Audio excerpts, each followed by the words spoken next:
pour Xavier Bertrand, c'était le bon moment.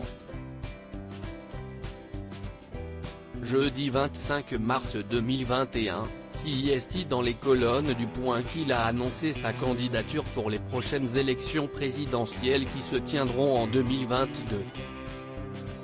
Quelques heures après s'être annoncé, la journaliste qui a pu lui poser de nombreuses questions, Nathalie Chouk, était sur le plateau de Quotidien.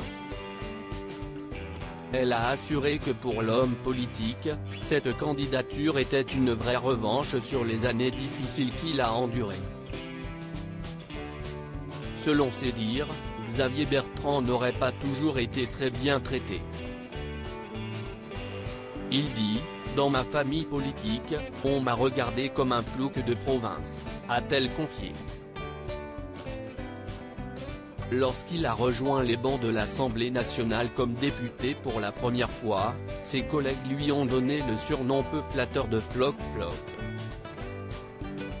La raison, ses chaussures qui faisaient du bruit sur le sol de l'Assemblée.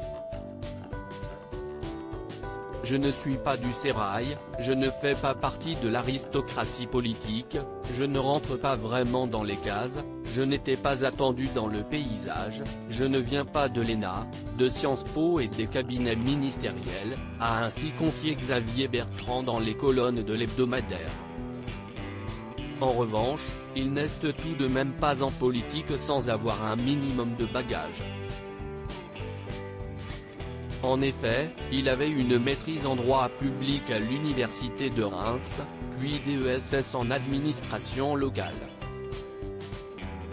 Mais ce qu'il a pour lui, CIST un moral d'acier.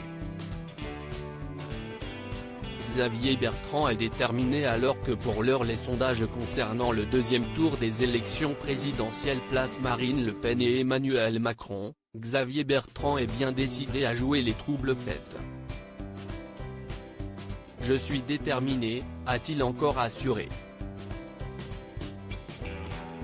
Pour mettre toutes les chances de son côté, alors qu'une partie de la France est paralysée à cause de la pandémie du coronavirus, lui a décidé de commencer sa campagne pour espérer séduire et rassembler.